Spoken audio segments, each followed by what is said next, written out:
Hello guys, हरे कृष्ण। कस्तो हुनुहुन्छ तपाईँहरू? आशा गर्दैछु सन्चै हुनुहुन्छ होला। र यो चाहिँ भर्खरै बारीबाट टिपेर ल्याएको इस्कुसको टुप्पा र रातिको लागि केलाई पनि सकेको छु। यहाँ चाहिँ बिउ धोएर काट्नु आँटेको छु। बस्तीमा त सब्जी पनि किन्नु पर्दैन, यता त घरमा एकदम एभाइलेबल हुन्छ हो। यस्तो बारीमा एक चक्कर घुम्यो भने थरी थरीको सब्जीहरू पाइहालिन्छ। र यस्तै छ आजको दिन, के लागि निस्किँदैन पनि हो।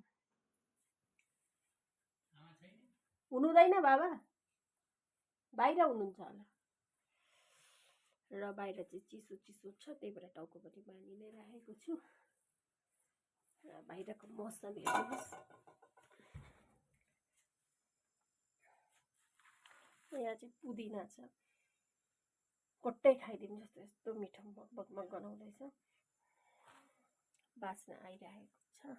यो हाम्रो रुख टमाटरको गाछ, मकै फलिरहेको छ, इस्कुसको टुप्पाहरू छ।